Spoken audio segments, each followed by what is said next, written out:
Okay, guys, so what you should have is your piece of paper that you folded in half, okay? And at the top of the paper, you should have already drawn your forms here, okay? Your cone, your cylinder, your cube, your cylinder, your cone, and your sphere. Okay, now at this bottom part, you're gonna put forms with Miss Gilbert. And I'm going to show you how to draw these 4 basic forms. Okay, let me see if I can straighten that up. Okay, so first we'll do the cube. There are 2 ways to draw this cube. The first way is to start with a square and using light pressure. Up here, did I start with the square? I mean, sort of, but my edges were not all pointy and they're certainly not parallel, okay? And these lines going back are not the same either. They're not parallel either. So here I've got a nice square. I can take the lines back, making sure that they're nice and parallel, okay? Do the same thing over here. Notice how I don't need a ruler. I've got some lines a little bit longer. Then you can turn your page if you need to, okay? Because I'm wanting this line right here to be parallel with this line that I draw back here. So first you might guide yourself and then go ahead and make that mark, okay? And you can just gently erase what you don't need, okay? Notice how I'm not making marks like this. I'm making marks, maybe I go over it a couple of times, okay? We don't want to make dashed, hatched kind of marks, all right? Then I can turn my page again, and maybe I want to go over that a few times just so I get some muscle memory and draw that cube. And since I drew lightly, I can easily erase the lines that I don't need.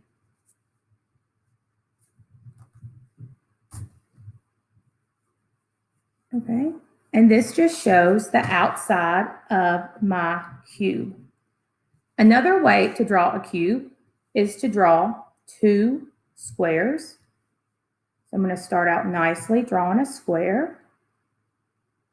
Okay, right there.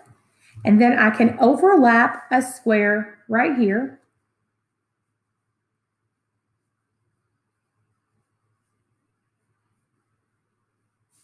And then connect all of my edges, okay? Connect each edge with each other. Going straight back, going straight back, going straight back, going straight back, okay?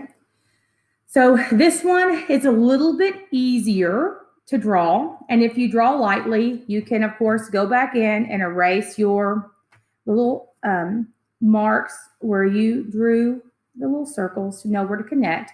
You can leave it like this so it's translucent, like see-through, or you can make it like a full solid. And then if you want to make it a full solid, you would just erase all of the interior lines. But that's 2 ways to draw a cube. Okay, a cylinder. This right here is a cylinder, okay? A cylinder has a top that is a circle.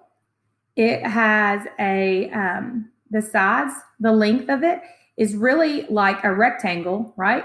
And the bottom is a circle again. But you see up here, I did not draw a circle, a rectangle, and then another like circle, did I? Okay. I shortened this circle down to an oval, okay? Just like that sphere is. That cylinder is. So when I shorten this depth and squish this circle into this oval, that is what is foreshortening.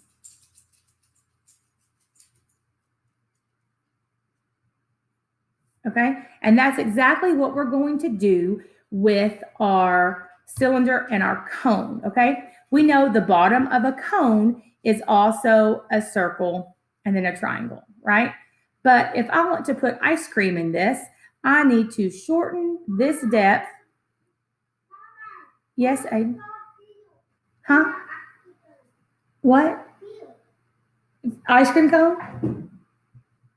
Okay. And so I used foreshortening here to take this depth away and shortened it into this oval to make an upside down cone. Okay, so let's draw it here.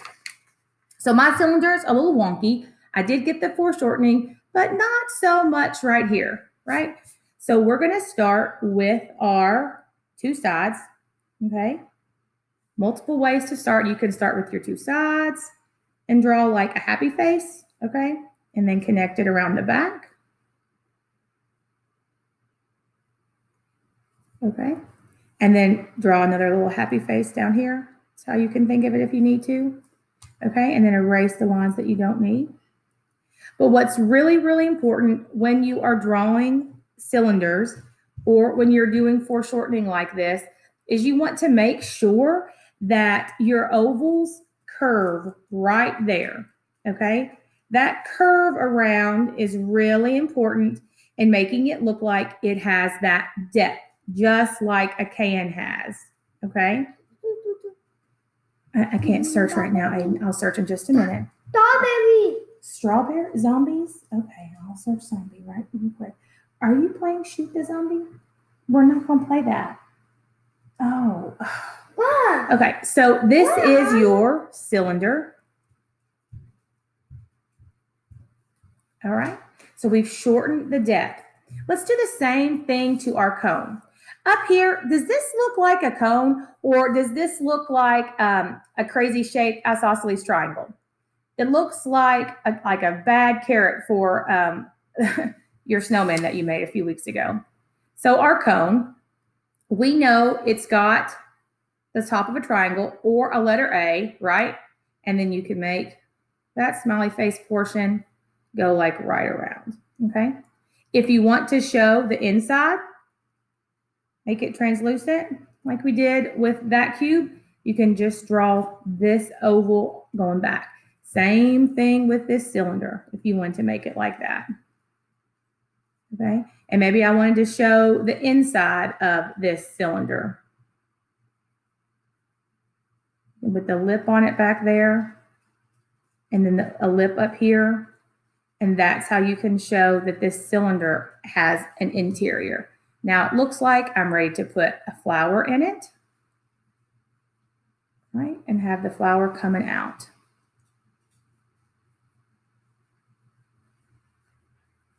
Right? That's another way that you can do that.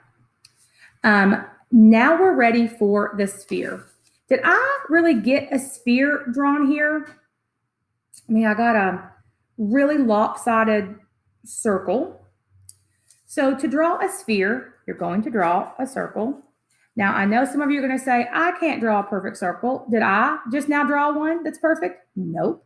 So the key to making a perfect circle is with light pressure, just move your hand in this circular motion, and then you will get one. And once you have enough practice, you can use medium light pressure, and then you can get a nice outline and erase the lines you don't need. Okay, what we're doing is called gesture drawing.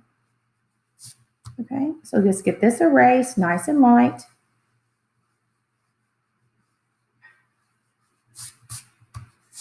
Okay. And then with this sphere, if you look at your drawing on your little example sheet, you're going to have to shade a little bit of this sphere to make it look 3D, okay? So I'm just using light pressure right now just to kind of build this up. But a sphere has got to have some type of shading to make it appear 3 dimensions, okay?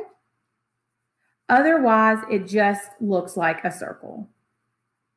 There are no fancy lines we can do and no different ways to draw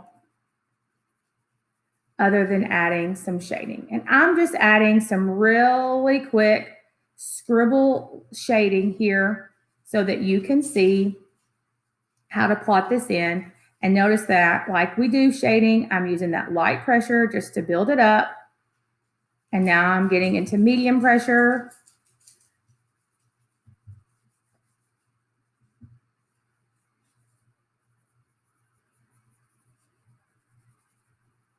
and then heavier pressure to show where the darks are, and the edge of this sphere is on the page.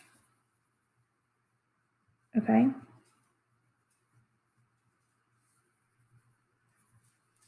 All right. So now we have our sphere, and I did not label our cone. So now that you've watched my video, on the bottom half of your paper, I need you to draw your forms with me. Take a picture of both of these and add these to your Google document.